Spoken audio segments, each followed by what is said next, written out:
দেশের শিক্ষিত চোরেরা ব্যবসার নামে টাকার পাচার করেছে বিদেশে, যার ফল ভোগ করছেন সাধারণ মানুষ। Centre for governance studies CGS আয়োজিত সেমিনারে কথা বলেন অর্থনীতিবিদ Abu Ahmed.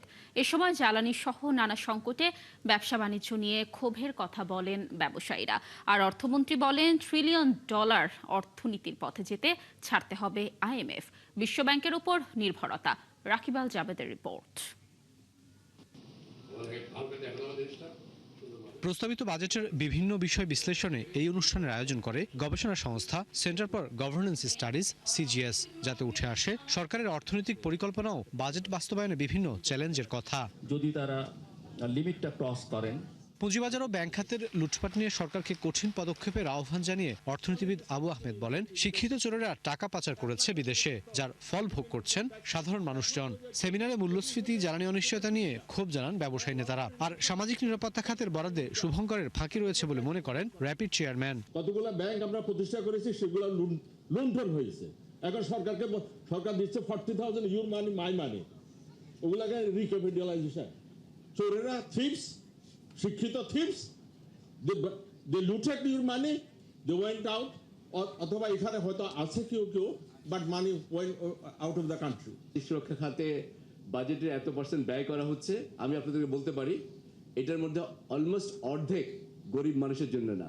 The focus of this budget on improving the ease of doing business, deregulation, and reducing the cost of doing business is a very welcome step. বাস্তবতা হলো যে ইন্ডাস্ট্রিগুলি কিন্তু সব মুখ থুবড়ে পড়ে আছে, এক্সিস্টিং ইন্ডাস্ট্রি। আর বন্ধ ইন্ডাস্ট্রির কথা তো বাদই দিলাম, ওরা কিভাবে সার্ভাইভ করে আই ডোন্ট নো। বাজেটের রাজস্ব আয় ও ঘাটতি অর্থায়ন নিয়ে শঙ্কার কথা জানান বক্তারা। বলেন, বাস্তবায়নের চাপ যাতে জনগণের কাঁধে না পড়ে সেদিকে লক্ষ্য রাখতে হবে। বাজেটে আমাদের নানান রকমের ভারসাম্য নিশ্চিত করতে হবে, কোনো সন্দেহ নেই, কিন্তু বাজেটের ভারসাম্য নিশ্চিত করতে গিয়ে আমরা যেন মানুষের জীবনের ভারসাম্য অনিশ্চিত না করে ফেলি। বিচ্যুতি ঘটছে, যে বিচ্যুতি বৃহত্তর সামাজিক বিচ্যুতির অংশ হিসাবে অত্যন্ত ক্ষতিকর হিসেবে আবির্ভূত হচ্ছে, এই বিষয়গুলোকে আমাকে ঠিক করতে হবে। অর্থমন্ত্রী বলেন, অত্যন্ত কঠিন পরিস্থিতিতে বাজেট দিয়েছে সরকার। জানান, $1 ট্রিলিয়ন অর্থনীতির লক্ষ্য অর্জনে ছাড়তে হবে আইএমএফ ও বিশ্বব্যাংক নির্ভরতা। আজকের প্রেক্ষাপটে একটি বাজেট করা খুব কঠিন, প্রত্যাশা অনেক বেশি। তো আমরা এগুলো সব চিন্তা করে আমরা এই বাজেটটা প্রস্তুত করার চেষ্টা করেছি। ব্যালেন্সিং অ্যাক্টটা, ভেরি ব্যালেন্সিং অ্যাক্ট, অত্যন্ত difficult. It's like you have to be wizard.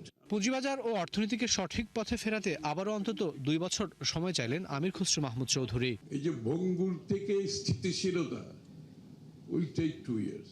Rakib Al Jabed, 71, Dhaka.